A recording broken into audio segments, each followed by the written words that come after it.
Salam dəyərli şagirdlər. Bugün Güvən Nəşriyyatının sınaq imtahanları keçirilmişdi. Hal-hazırda 11-ci sinif Azərbaycan dili suallarını sürətli bir şəkildə birbaşa variantlar üzərindən izah edəcəm ki, rahat bir şəkildə yoxlayasınız.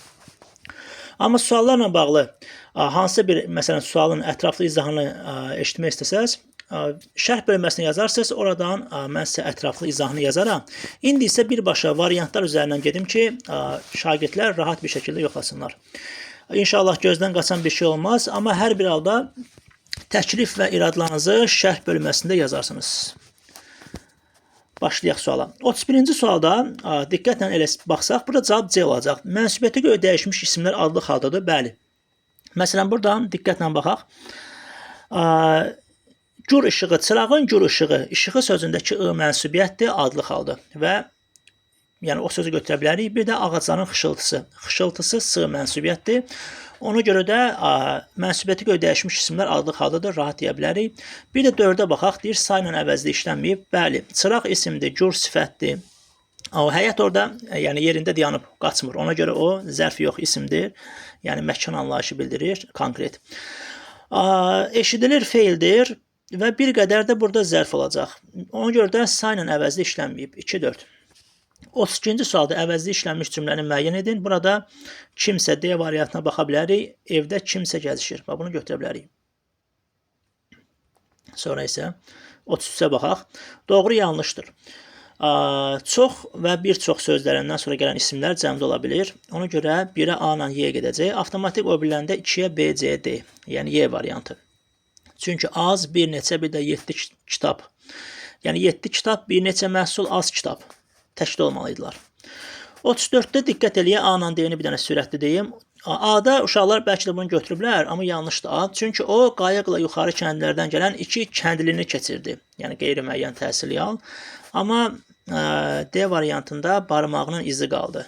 İz barmağa aiddir. Mənsubiyyət adlı hal. 35-də 2 ilə 3-ə diqqət eləyək.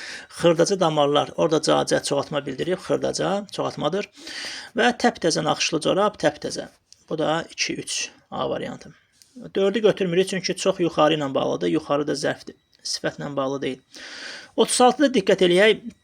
36 E variantı abdalcasına, həşərat, təhkiyə. Məsələn, o bilənə bir ikisini sürətli deyim. D variantında asta, asta, B-də külünc, G-Q. Yəni hərəsində bir dənəsi dəyişir ən azı. Ona görə cavab Y olacaq. 37-də mübtəda xəbərin ifadə vasitəsi eynidir. 2-yə baxaq. Onlar əvəzlik. Harada idilər? Bu da xəbər, bu da əvəzlik. Yəni hər ikisi əvəzi ilə ifadə olunub. 5-də ən tez yorulanlar kim? Qabaqda gedənlərdir. Kimdir? An, ən, an, ən. Mübtəda xəbərdə an, ən. Yəni fe'li sifət var. Ona görə yəni fe'li sifətdə nitq hissəsi olaraq xəbər üzr istəyirəm. Yəni fe'li sifət elə fe'l olaraq sayıldığına görə ifadə vasitələri eyni olur. 38-də yaşlı insan, yəni mötərizə diqqət eləyin, yaşlı insan, yəni insan yaşını bildirir. Amma C variantında gözləri yaşlıdır, yəni nəm mənasında. Ona görə C olacaq, yanlış. 38C. 39-da tabeli bağlayıcısının 2 müxtəlif növ işlənmişdir. A variantında 2 tabeli aydınlaşdırma, hərçənd tabeli güzəşt. A variantı. 40-cı sualda söz birləşməsi işlənməyən cümləni müəyyən edin. Burada o gün kənd sakinlərinin hamısı bizə köməyə gəldi. Kənd sakinlərinin hamısı burada söz birləşməsidir. Bizi seçim etmək çətinliyindən, seçim etməyin çətinliyi, həqiqətin alovu, sonra xarici gözəlliyi. Bunlar hamısı söz birləşməsidir. Amma uşaqlar seyr etdilər, necə maraqla, nəyi, kəpənəkləri, çəmənlikdə harada. B variantı burada doğru cavab olacaq. Çünki söz birləşməsi yoxdur burada. Nə birinci növ, nə ikinci növ, nə də üçüncü növ. Yəni maksimum sürətli şəkildə keçək. Cəsarətli addım. Yəqin ki, bu mətni şagirdlərimiz diqqətlə oxuyub. Burada yazıb, mətnə görə Fatimə obrazla bağlı demək olmaz. Qərarı ilə kənddə söz-söhbətə səbəb olub. Bəli, bir var. Mövcud fürsəti düzgün dəyərləndirməyə bacarır. Bəli, orada məktəb yəni var idi və pulsuz idi. Yəni yemək, içmək, hər şey orada pulsuz idi. Ona görə, yəni belə deyim də, bu qadın Fatimə obrazı maksimum şəkildə bunu düzgün dəyərləndirib. 1 ilə 4-ə çıxsaq yerdə 2-3 qalır. Sonra 42-də Molla İbrahim həqiqətən də orada fikir vermişdi ki, deyirdi ki, paxıllıq hissi insanın mane olur da, yəni insanı məhvə aparır. Bu hissdən uzaq olmalıyıq. 2 Molla İbrahimə aiddir. Bizdən yanlışı soruşduğuna görə 2-ni çıxırıq variantlardan. Avtomatik 1 ilə 3-ü götürəcəyimizə görə, bir dənə 4 ilə 5-ə baxaq. Daha doğrusu 4 ilə 5-ə bəli baxaq. Yəni variant üzərindən gedirəm ki, biraz sürətli deyim. Deyir, maddi imkanları olmayanların uşaq oxutmağının çətinliyi. Həqiqətən də bu Yaqub Veysəlin fikirlərində var idi. Deyir ki, onu necə oxutacaq? Belə suallar verirdi. 4-də çıxsaq, onda yerdə qalır 1, 3, 5 yanlış. 43-də mətndə ifadə olmuş fikirlərə diqqət eləyək. Həyat yoldaşını itirən Fatimə oğlunu tək başına böyütmüşdü. Bəli, mətnin əvvəlində yazmışdı ki, dul qalmışdı. 4-də də Molla İbrahim gələcəklə bağlı nikbin düşüncəyə sahibidir. Bəli, deyirdi ki, gələcəkdə biz görməsək də bizdən sonrakılar görəcək. Nikbin yəni yaxşı mənada, müsbət. 1, 4. 44-də baxaq, rəqəmlərlə yazılmış fikir. Bir dənə baxım, rəqəmlər. Burada hansı idi rəqəmlər? Bircə saniyə. Başını yerlədi. Başını yerləmək burada, yəni fiziki olaraq da başını belə tərpədirsən, başını yerləyirsən, yəni yırğalamaq mənasında və həqiqi mənada götürsək, 1-ə A ilə C getməyi daha məntiqli olar. Sonra isə burada yazmışdı ki, bu paxıllıq hissi səbətin nəsə cümlə belə idi. Başqası onu yıxmağı özünə vəzifə bilir. Burada yıxmaq fiziki mənada yıxmaq yox, yəni məcazi mənada kiməsə pislik eləmək. Ona görə də cavab burada olacaq məcazi məna, bir də tezliklə şahı devirmək, yıxmaq, yəni yıxıb taxta çıxmaq, devirmək mənasında. B, D. Onda burada nə olacaq cavab? 1A. 1-ə A ilə C-ni götürdük, 2-yə də B ilə D olacaq. Onda D variantı gedir burada. Sonra gələk 45-ə. Mətnə əsasən Molla İbrahim üçün təhsil nəyi ifadə eləyir? Dedi, biz görməsək də bizdən sonrakılar görsün. Ona görə də biz gələcək nəsillərin taleyini dəyişən amil kimi götürə bilərik. Burada C variantını. Kənd cəmaatı Fatiməyə qarşı ikili münasibət bəsləyir. Bir yandan mətnin əvvəlində var idi. Bir dənə göstərim onu. Yazmışdı ki, kimlərsə Fatimə bacını tərifləyirdi, qadın belə olar, gənc yaşında yoldaşını itirib dul qalsa da nə namusuna söz gətirdi, nə də işini düz buraxdı. Yəni onu tərifləyirlər. Bir tərəfdən də paxıllıq edirlər ki, bu yəni uşağı nə ilə oxudacaq. Yəni bunları yaza bilərsiniz, mən də biraz sürətli deyirəm. Altından xətt çəkilmiş cümlənin mətnin səciyyəvi üslubu xüsusiyyətlərinə uyğun yazmaqla tamamlayın. Baxaq.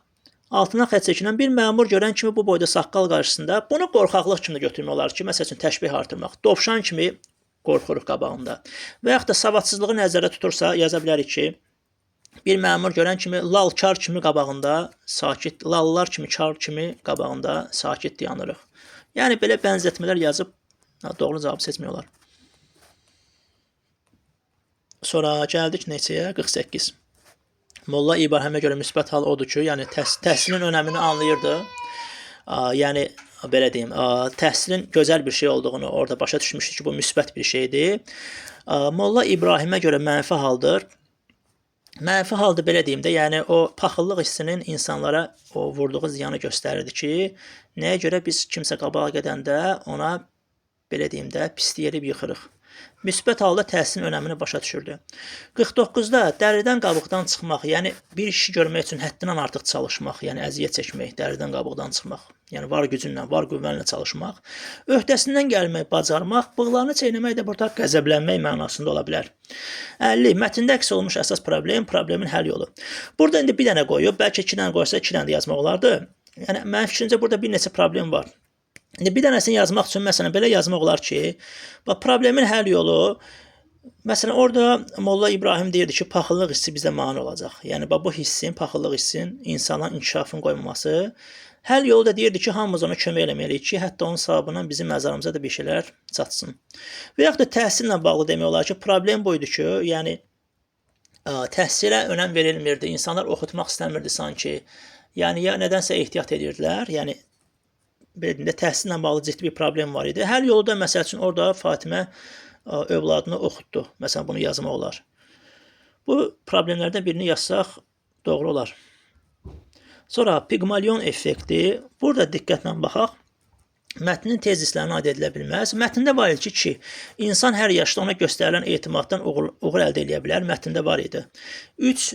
İnsan potensialı sosial təsirlərlə dəyişə yaxud inkişaf edə bilər. Bu da var idi. 2 ilə də 3-ü çıxsaq, yerdə qalan variantı götürə bilərik. 1, 4, 5. Sonra doğrudur. Burada diqqət eləyək. Deməli, müəllimlərin müəyyən şagirdlərdən gözləntiləri olan davranışına qeyri-iradi təsir göstərir. Bəli, yanlış da burada. İnkişaf etmək istəməyən şagirdlərdən nə isə gözləmək müəllimlərin yanlış atdıqları addımdır. Xeyr, əksinə bəlkə onları həvəsləndirə bilərlər. Təsadüfi seçilmiş şagirdlər inkişaf səviyyəsinə çata bilmirlər. Xeyr, mətndə də var idi ki, bunlar çata bilmişlər inkişaf səviyyəsinə. Onları tərəfləyəndən sonra. 1, 4, 5. Bunu dedik də 1, 4, 5. Qarşısında rəqəm yazılmış, bir dəqiqə, növbəti suala baxaq. Qarşısında rəqəm yazılmış hansı cümlələr çıxarılsa mətnin məzmununa xələl gəlməz. Buradan diqqət eləyək. Deməli, bircə saniyə. Buradan qalxaq yuxarı. Bax, burada yazmışdı. Bir dənə 2-yə diqqət eləyək. 2-dən əvvəlki cümlə nə etmək olar? Yəqin ki, tədqiqatçılar bizdən daha yaxşı bilər deyə müəllimlər belə qənaətə gəldilər. İndi 2-ni çıxardıb oxusaq, bununla yanaşı qeyd edək ki, intellektual bacarığı olan məktəbləri alimlər tamamilə təsadüfən seçmişdilər. İkinci cümləni oxumasam da bir şey dəyişmədi. Burada 5-i də götürmək olar mənim düşüncəmə görə və ya əksinə heç nadir hadisə deyil ki, belə uşağı azacıq tərifləsən, ona biraz inansan, o sanki bu inamla qanadlanacaq, yəni həvəslənəcək, inkişafa doğru gedəcək. 5-i çıxartsaq, sonra yazsaq ki, ümumilikdə isə söhbət təkcə uşaqlardan getmir. 2-5 daha doğru variant kimi görsənir. 2-5. Mətnə görə effektin adının Pigmalion seçilməsi ilə bağlı hansı ehtimal daha məntiqlidir? Burada diqqətlə baxsaq B variantı. Bu ad insanın öz inandığına həyat verməsi, onu canlandırması əfsanəsindən bağlıdır. Bu daha doğrudur. Yəni ehtimal olaraq. 56-da mətnə əsasən nöqtələrinə yenə uyğun fikri yazmaqla tamamlayın. Bir dənə baxaq.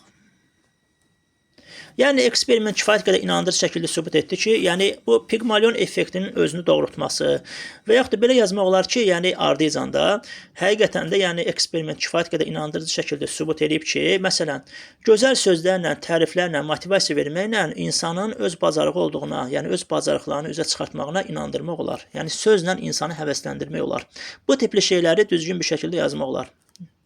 Yenə deyirəm, mən bir də sürətli şəkildə deyirəm. Məna olaraq düz yazırsınızsa, yəqin ki, tam bal verəcəklər. Başqalarının sənə olan 57-ci suala baxaq. Başqalarının sənə olan inamı sənin daxili inamına həyat verən qüvvədir. Bunun mətndəki məzmunu ilə belə əlaqələndirə bilərik ki, bir insana məsələn biz qıraqdan təkan versək, motivasiya versək, necə ki o psixoloqlar məktəbdə gəlib seçdilər, onları inandırdılar ki, sizdə xüsusi bacarıq var. Onlar da özünə güvənib yaxşı nəticə göstərdi. Bunu yazmaq olar. 58-də orada səhv etmirəmsə qanadlanmaq sözü idi. Kontekstə görə ifadə etdiyi məna qanadlanmaq, yəni həvəslənmək, belə deyim də ruhlanmaq mənasına. Yəni o bir işi şövqlə görmək, yəni ruhlanmaq, həvəslənmək.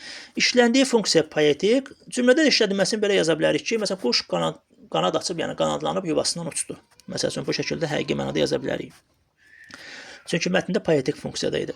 Digər funksiyası informativ. 59. Mətnə görə Pigmalion effekti hər zaman istənilən nəticəni vermir. O mətndə diqqətlə oxumuşdursa, orada yazmışdı ki, belə deyim də, bəzən, qoy o cümləni baxım, ona uyğun tam oxuyum, bircə saniyə. Yazmışdı ki, amma qəribədir ki, onları əhatə edən insanların ən pis gözləntiləri belə halda özünü doğruldur.